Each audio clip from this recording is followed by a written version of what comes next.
Hey, I'm Tom Reber. Thanks for swinging by Contractor Fight TV. We talk all the time here about the importance of bidding your work to get a 50% gross profit. Well, that's what we're going to do today. I'm going to show you the three-step system that I use to bid work that ensures that we're pricing it right. Let's go.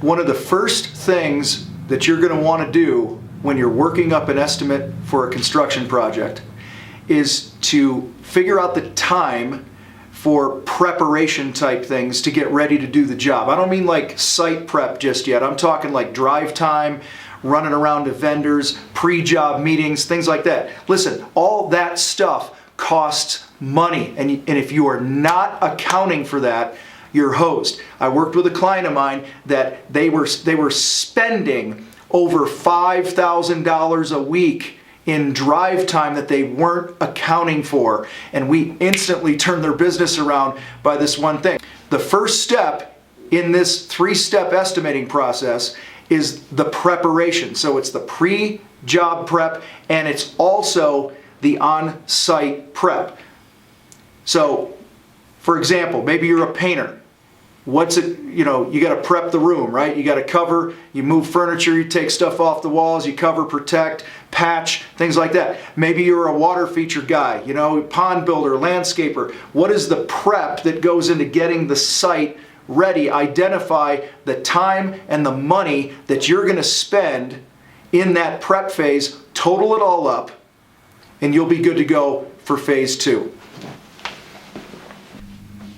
All right, after you've done the preparation phase, you figure out the time that it's going to take for you to do all that prep stuff that we talked about, and you've figured out any materials and things like that, any money that you're going to spend there, you're going to move to phase two, which is what we call the build. This is where you're actually building the structure, painting the room, whatever it might be. Phase two is all about doing the actual work. Maybe you're putting in a hardscape type thing, but you got to prep the surface first and the base and all that, but now you start building the retaining wall, you start building the hardscape stuff. This is the actual work that goes poof in front of people when they see it. You want to make sure that your times and materials in this phase are accurate.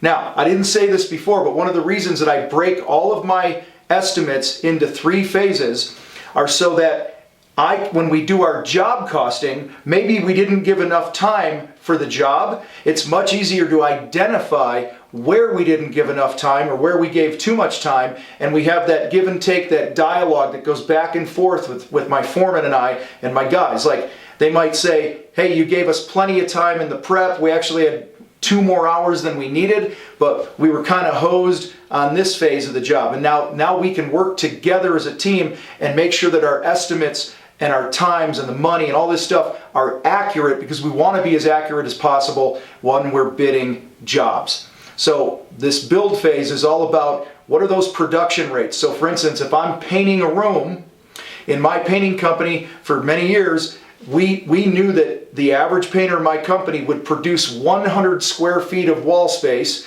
per hour. That was a production rate. Maybe you can hang so much crown per hour, whatever it is. This is a great place to establish what those production rates are for you so that you can consistently bid your jobs over time, and your team can get on the same page with you, and so you don't have all this chaos that so many companies have when it comes to bidding their work. All right, let's move on to phase 3 of the estimating process, which is called the finish. The final phase of your estimate, of your bid sheet, needs to be the finish. This is where you bring everything home. One of the most important things in making sure that you're bidding your work and executing your work for a profit is to focus on the experience. Don't just focus on the thing you're building or painting or fixing. What is it like to work with your company? I've seen it so many times where you do beautiful work, but you leave a mess. You're what I call a frantic finisher at the end of the day. You're throwing all your crap in the truck at the end of the day, and you run out of there, the sun's going down, and you miss the little details. So you're going to want to plan to finish the job strong. So what does that mean? It means putting some time in your bid for cleanup, for doing the final walkthrough with the homeowner or the client. It's going to be detailing the job, addressing any of those issues.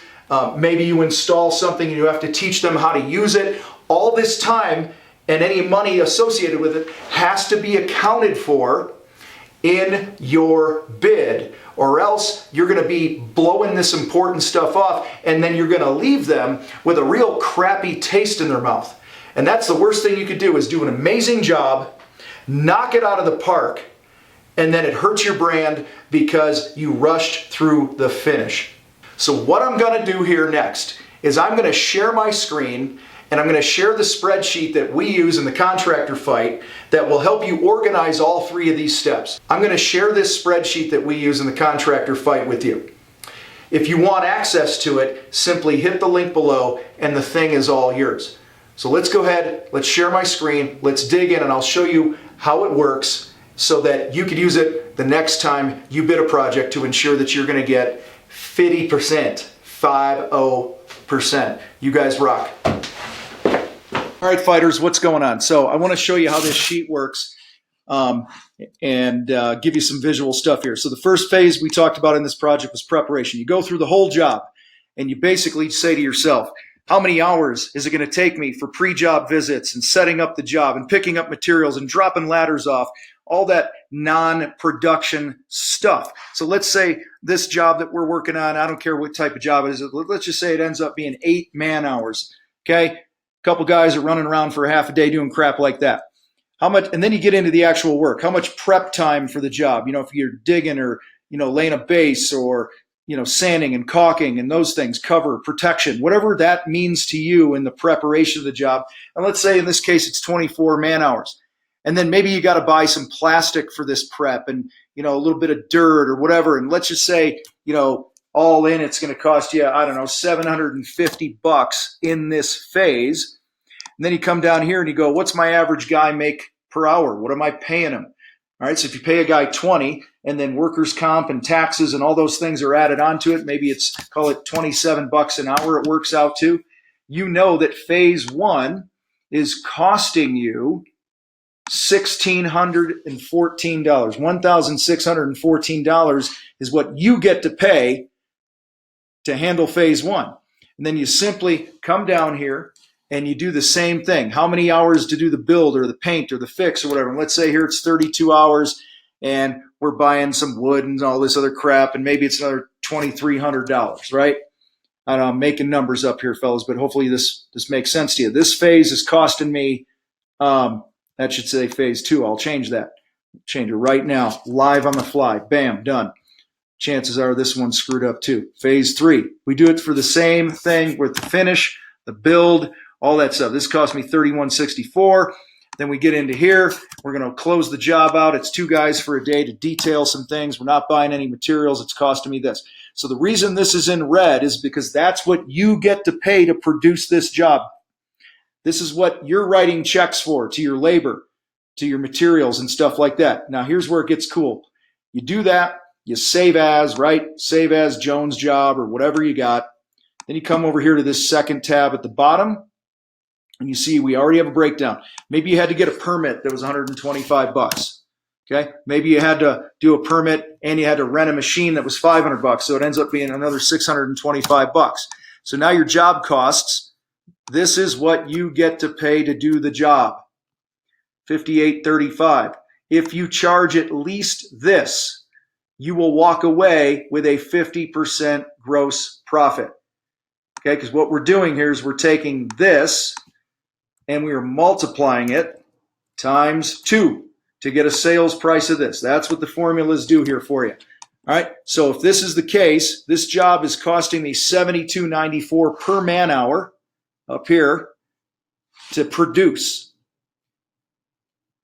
I'm selling the job at $145.88, and as long as I finish in these hours and I spend no more than this in materials and labor and all this other stuff, as long as I don't spend any more than this, I'm going to walk away with $72.94 an hour. I'm going to walk away with half of this amount, which is $58.35. Now you go, holy crap, Tom, that's outrageous. You can't sell that work, blah, blah, blah. People will never pay that. Well, let me tell you, there's thousands of contractors all over the place that are bidding their work this way. Now, here's the cool thing. A lot of you are going, well, this doesn't account for overhead and all this crap. Guys, I'm trying to make this as simple as I can for the guy who struggles with bidding his jobs accurately and consistently. And here you won't need to go out and buy some big fancy estimating thing right now. Okay? If you do nothing else, just start with this.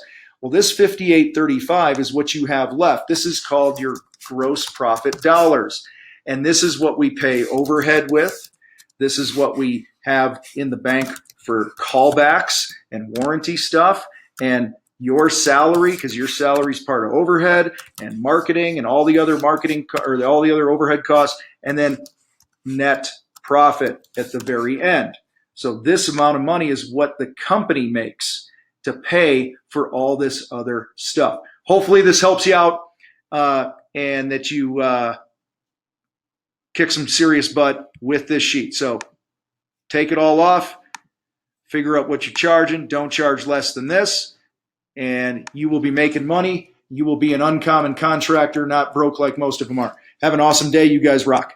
My hope is that you implement what we went over here today, that you start bidding your work using these 3 phases of your estimate, and that way you will have an organized process and system that you use every time to help you bid your work for a 50% or better. The other cool thing is it's going to get rid of the chaos for your people in the field, and it's going to bring you guys together, and efficiency is going to go up, profits are going to go up, everyone's going to be hugging each other, and everyone's going to be all happy and all that other stuff and high-fiving and this and that, just simply because you got your act together and followed a process. Now listen, if you like what you heard here, go ahead and subscribe to the channel wherever our button is here. Watch the next video. Sometimes they put it over here or over here. I don't know where they put it, but we got tons of stuff here in the Contractor Fight to help you build a stronger business. You guys rock. We'll see you guys next time on The Fight.